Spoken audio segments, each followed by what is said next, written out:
시간이 되면 34절까지 그렇게 살펴보도록 하겠습니다. 어제 우리는 예수님을 책 잡으려고, 거기 13절을 보십시오. 예수님의 말씀을 책 잡으려고 평소에는 원수같이 지내던 이 바리새인들과 헤롯 당이 이제 서로 한 통속이 됩니다. 저들은 서로 생각이 전혀 다른 그런 원수지간이었는데, 예수님 두들이 잡는 데는 한 그 통속이 돼가지고 예수님한테 아주 못된 질문을 하죠. 그 질문의 내용인즉슨 세금 바치는 거, 가이사에게 세금 바치는 게 맞습니까? 안 바쳐도 됩니까? 하는 거였죠. 그때 예수님은 이렇게 답변하셨습니다. 가이사의 것은 가이사에게, 하나님의 것은 하나님께 바치라.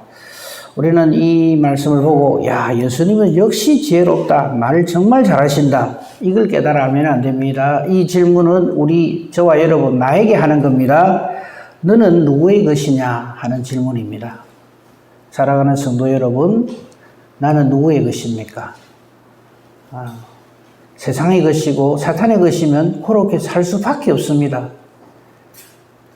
그러나 우리가 하나님의 것이라면 하나님께 우리 자신을 바치는 삶을 살게 되죠. 예수님이 하신 말씀은 그냥 저들이 예수님을 곤란하게 만들려고 이런 못된 질문하는 요걸 피하려고만 하신 게 아니라 정말 우리에게 하시고 싶은 말씀, 너는 누구의 것이냐? 이 질문을 하시는 겁니다. 우리는 이 대답에 대해서 주님, 나는 주님의 것으로서 하나님께서 그렇게 은혜를 베풀어 주심을 감사합니다 하면서 그렇게 살아야 돼요. 네? 그냥 단순히 말쟁이만 되면 안 되고요. 정말 우리의 삶이 내가 하나님의 소유가 되어서 그렇게 이 세상을 살아야 합니다. 자, 이제 이거 딱 지나고 나니까, 그러니까 여러분 이거 항상 생각해야 돼요. 이 성경은 하나님의 역사심과 사탄의 계속되는 방해, 공작 이런 것들로 기록되어 있다 그랬잖아요. 그래서 지금 우리 보고 있는 성경도 그래요. 하나님이 하시는 일에 대해서, 즉 대속의 은혜를 주시고 부활로 승리하심으로 우리 모두를 구원하시려고 하는 이 하나님 뜻에 대해서 사탄은 계속 방해를 합니다. 그거 못하라고, 그래 안 되라고. 오늘 본문에, 오늘 우리가 살피는 게 부활 논쟁이라고 되어 있죠. 그죠? 거기에 18절부터 27절까지 오늘 부활 논쟁에 대해서, 부활에 대해서 우리가 좀 살펴볼 것인데, 이것도 보세요. 18절 말씀 보십시오. 부활이 없다 하는 사두개인들. 참, 이 말에서 우리는 참 정말 기양할 일입니다. 이 사두개인들이 누굽니까? 제사장들이거든요. 하나님 앞에 백성들을 대신하여 대표해서 하나님 앞에 제사를 집례하는 이 제사장들이 부활신앙이 없어요. 왜 부활신앙이 없나 묻고 이제 예수님한테 질문하는 데서 드러납니다만, 말도 안 되는 자기들 생각을 가지고 하나님의 뜻을 가리려고 들어요. 자, 우리 한번 이것만 한번 생각해 봅시다. 고린도서 15장에 그 부활장에 대한 거 안 찾아도요, 부활이 없으면 우리 여기서 그냥 탁 들고 나갑시다. 부활 없는데 뭐하러 이 짓을 하고 있어요? 사도 바울이 그랬어요. 만약에 우리에게 부활이 없으면 우리가 지금 쓸데없는 짓을 하고 있고, 이 세상에서 우리가 제일 불쌍하다 그랬어요. 제일 바보고 어리석고. 그 말씀 기억나시죠? 사도 바울이 부활이 없다는 것에 대해서 너무나 의의가 없어가지고. 근데 지금 다 놔두고 오늘 말씀의 첫 출발점이 18절인데, 부활이 없다는 사두개인들. 사두개인은 바리새인과 함께 이 당시 유대 사회를 지탱하는 아주 지도자들입니다. 사두개인은 뭐라 그럴까요? 좀 보수파라 그래야 되죠. 제사장 집안의 사람들. 그래서 모세율법 외에는 모릅니다, 이 사람들은. 반면에 바리새인들은 지금 우리로 치면은 좀 이렇게 진보적인 사람들이에요. 말씀을 좀 더 연구를 하고 이렇게. 그래서 사도 바울도 바리새인에 속하죠.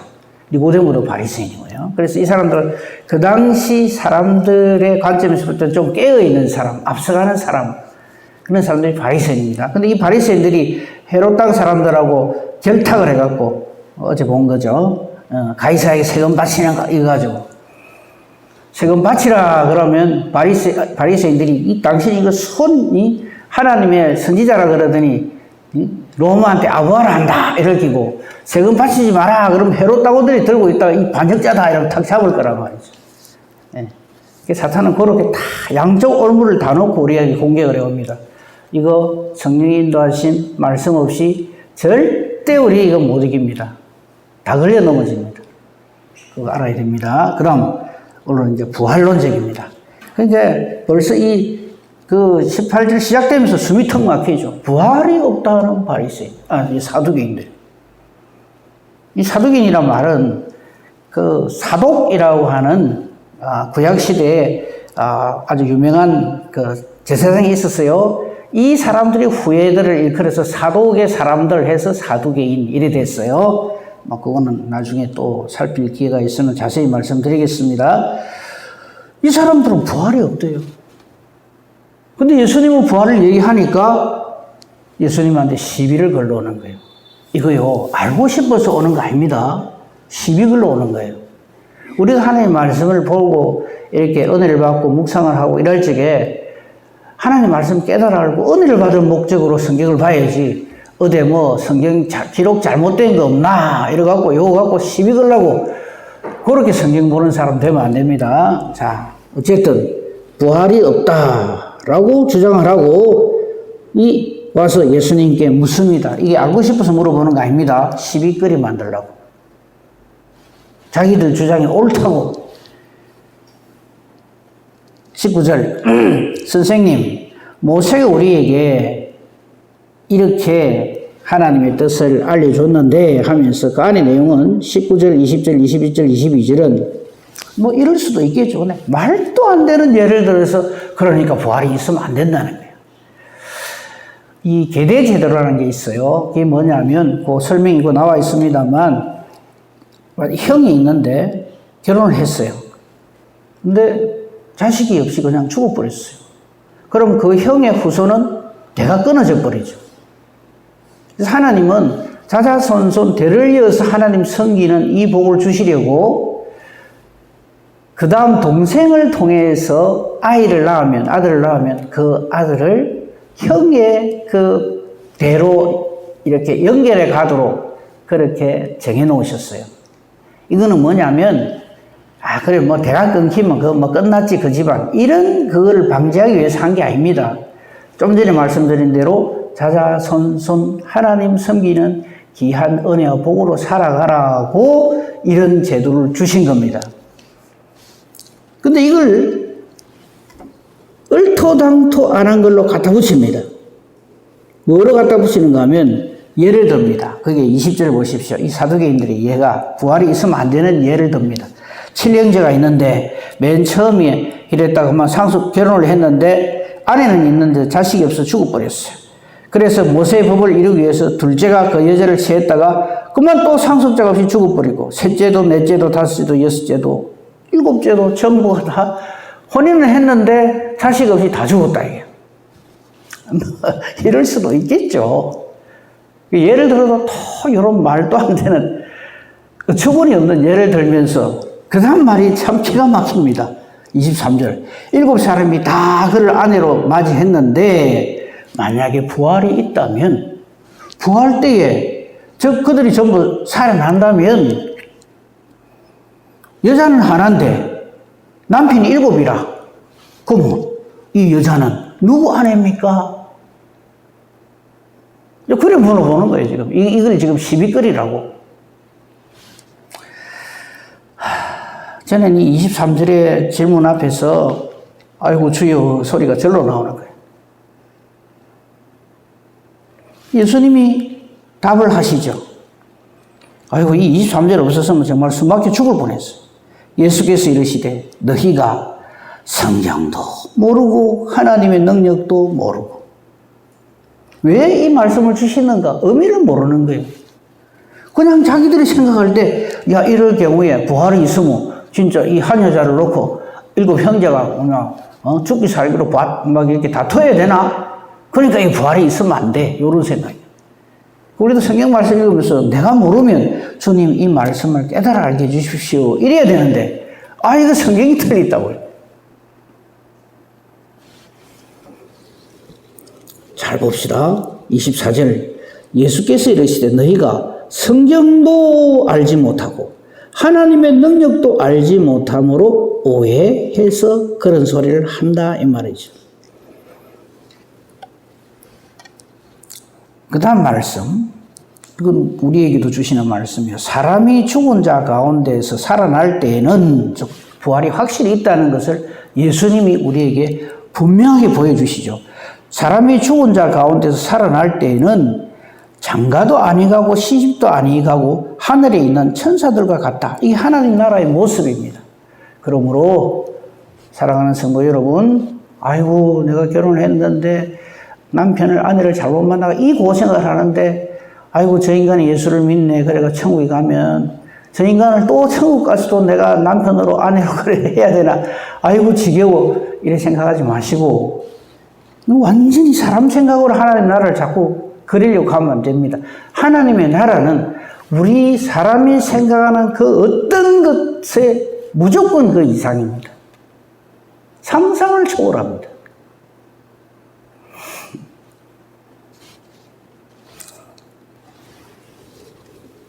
제가 이 천국에 대한 것에 대해서 이렇게 이야기를 할 적에 좀 미리 좀 부탁드린 건 내가 본 천국 이라면서 뭐 천국 갔다 온 뭐 책들도 있겠죠. 그거 좀 제발 읽지 마세요.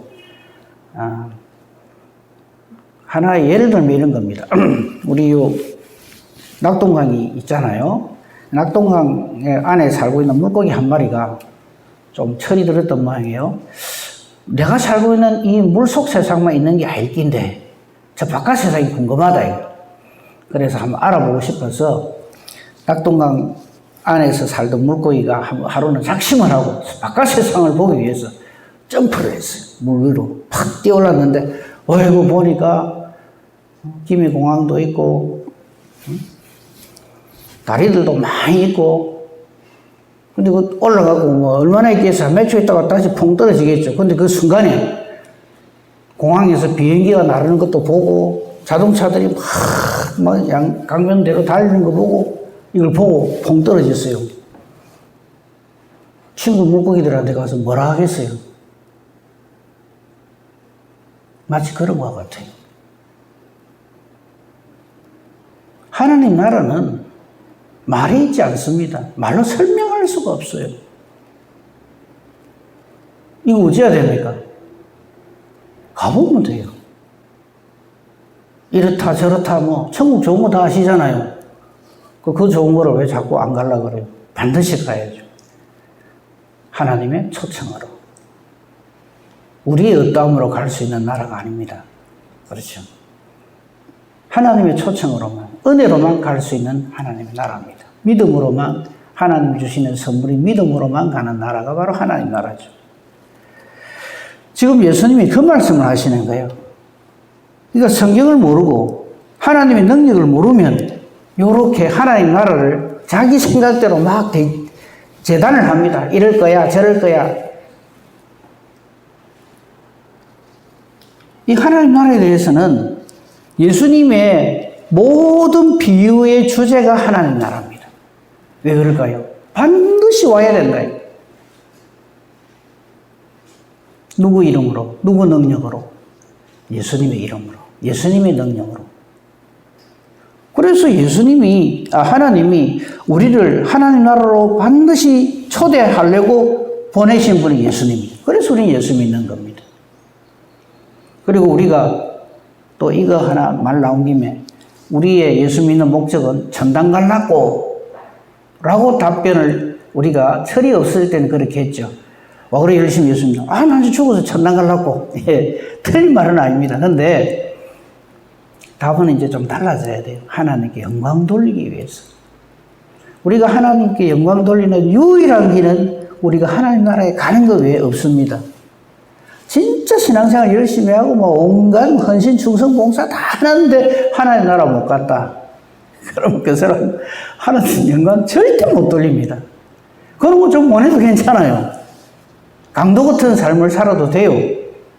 진짜로 그래도 강도같이 안 살겠지만 제가 왜 강도 같은 삶을 살아도 되는가 하면 예수님 십자가 지실 때 낙원의 허락을 받은 사람이 강도거든요. 그걸 보면 이 사람이 하나님 위해서 한 일이 아무것도 없어요. 하나님 위해서 한 일은 그냥 얼마나 못된 짓만 했으면 그 당시 사람들도 이거는 죽여야 될 놈이다 해가 사형수로 십자가에 못 박아 죽일까요?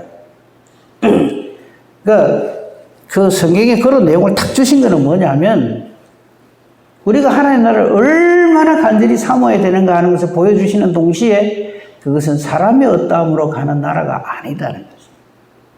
물과 성령으로 거듭나지 않으면 갈 수 없는 나라입니다.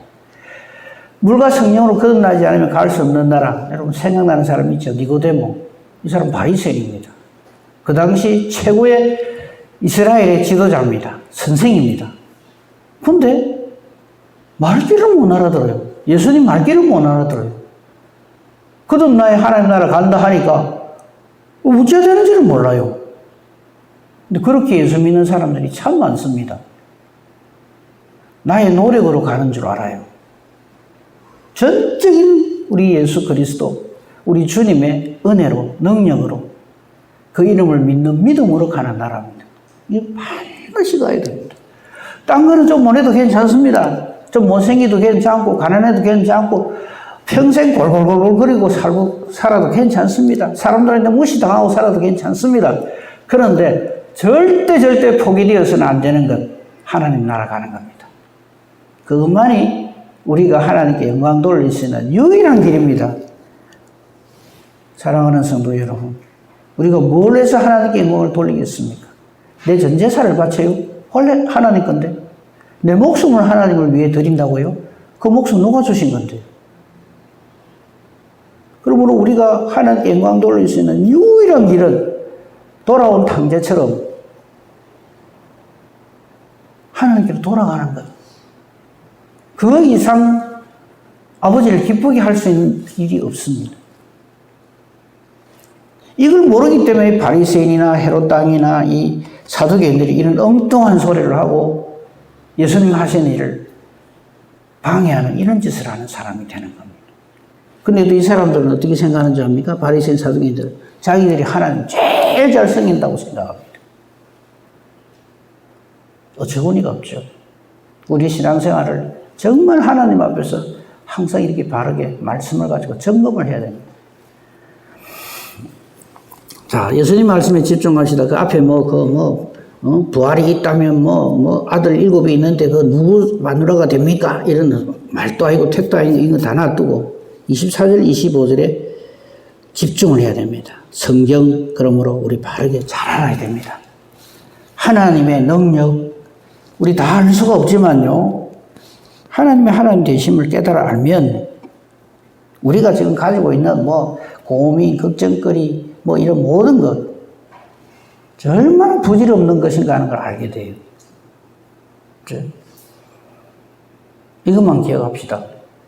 나보다 나를 더 잘 아시고 나보다 나를 더 사랑하시는 하나님 아버지. 그 하나님을 우리는 아빠라 불러요. 아버지라 불러요. 너희가 악한 자라도 너 자식들한테 얼마나 잘해주나. 근데 하물며 하늘에 계신 너희 아버지일까 보냐? 그 다음 뭐라 했는지 압니까? 믿음이 적은 자들아 이래요. 그러니까 우리가 얼마나 쓸데없는 것에 고민을 하고 그죠?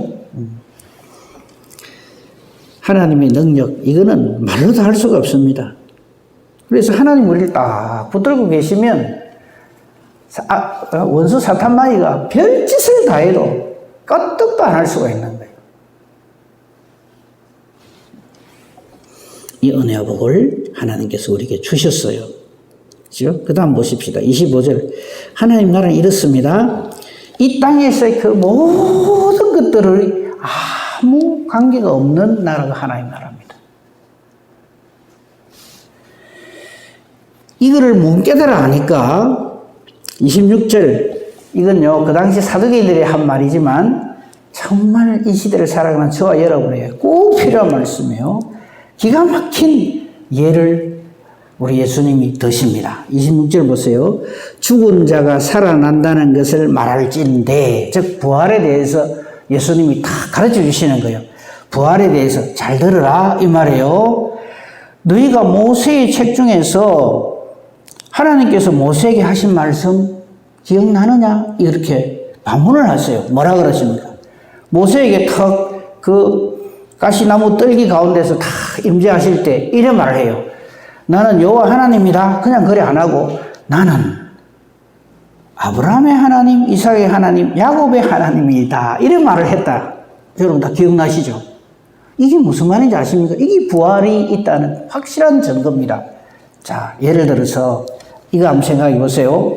모세에 있어서 아브라함, 이삭, 야곱은 완전히 할배입니다. 아이고 할아버지죠. 모세 한참 위에 어른들이단 말이에요. 우리가 지금 뭐 모세나 이사야나 이런 분들 생각하듯이 아유 그 훌륭한 하나님의 사람들 하듯이 이 당시 모세는 80먹은 할아버지지만 아브라함, 이삭, 야곱은 자기에게 있어서 완전히 그냥 최고의 하나님 사람들이란 말이죠. 무슨 말인지 이해가 되죠? 그런데 하나님께서 나타나시고 모세에게 나 여호와 하나님이야, 창조주 하나님이야 이래 말씀하지 않고 나는 아브라함의 하나님, 이삭의 하나님, 야곱의 하나님이다 이란단 말이죠.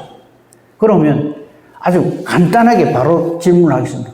아브라함하고 이삭하고 야곱이 지금 살아있단 말입니까? 죽어있단 말입니까? 살아있단 말이죠. 무슨 말인지 이해가 됩니까? 죽어있으면 하나님 뭐 한다고 그 이야기를 하겠어요. 지금 살아서 하나님과 함께 있다는 뜻이 바로 이 나는 아브라함의 하나님, 이삭의 하나님, 야곱의 하나님 여호와다. 이래 자기를 소개한단 말이죠.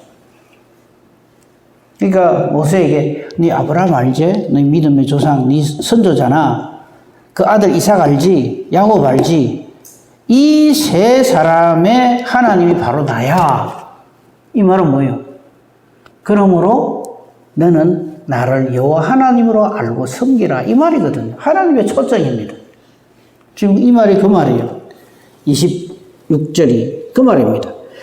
아브라함, 하나님께서 모세에게 이르시되 나는 아브라함의 하나님, 이삭의 하나님이요, 야곱의 하나님이로라 하신 말씀을 읽어보지 못했냐? 안 읽어봤겠습니까? 그게 무슨 말인지 모르냐? 하나님은 죽은 자의 하나님이 아니다 말이죠. 이 사람들이 죽어서 부활이 없어서 끝났다면 죽은 사람 이름 뭐라고 떨먹거리겠어요. 그 말이에요 지금. 지금도 살아 엄존하시는 하나님의 그 자녀들로서 하나님이 기뻐하시는 자들로서 아브라함과 이삭과 야곱이는 부활의 은혜를 누리고 능력을 누리고 하나님과 함께 있다 이 말이에요. 그래서 하나님은 죽은 자의 하나님이 아니요 산자의 하나님이시라 너희가 크게 오해하였도다. 그러니까 말씀을 읽다가 뭔 소린지 잘 모르시겠으면 목사님들한테 물어봐도 좋고요. 아니면 알게 해달라고 기도하시면 돼요.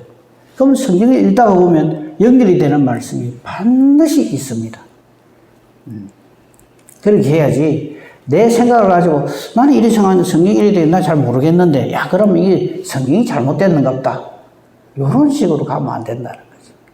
지금 이 사두개인들이 그러했어요. 오늘 여기까지만 하겠습니다. 이 사두개인들은 당대의 제사장 무리였습니다. 그러니까 어떤 직분이나 직함 이거 물론 중요하죠. 그런데 그거보다 더 중요한 거 말씀을 바로 깨달아 아는 겁니다. 하나님 말씀, 하나님 뜻대로 깨달아 알게 해달라고 기도하고요. 말씀을 이렇게 하나님 뜻대로 깨달아 알아서 이 하나님 말씀을 깨달아 알면 알수록 하나님 말씀은 살아있고 운동력이 있고 그죠? 저와 여러분을 사탄의 공격으로부터 능력으로 지켜주시는 성령의 검이 바로 이 하나님 말씀입니다. 오늘도 이 말씀으로 승리하며 살아가는 복된 저와 여러분이기를 우리 주님의 이름으로 축복하며 축원합니다. 아멘. 아버지 감사합니다. 오늘도 무지몽매한 저희들에게 하나님의 말씀을 주시고 하나님 뜻대로 말씀을 깨달아 알게 해 주시니 감사합니다. 오늘도 능력이신 성령의 검이신 하나님의 말씀 붙들고 사는 저희들 되게 하시며 성령께서 인도하심으로 성령의 검 말씀의 사람 되게 하여 주시옵소서. 기도합니다. 우리의 기도가 내 생각이 아니라 하나님의 선포되어진 이 말씀을 가지고 기도하는 우리의 기도가 되게 하시고 기도가 하나님의 뜻과 같기에 하나님이 기뻐하시며 응답해 주시는 능력 있는 의인의 간구가 되게 하옵소서. 수요 예배 위에도 함께 주옵소서. 범사 대소사를 오직 주님 손에 부탁합니다. 감사하오며 우리 주 예수 그리스도 이름으로 기도합니다. 아멘.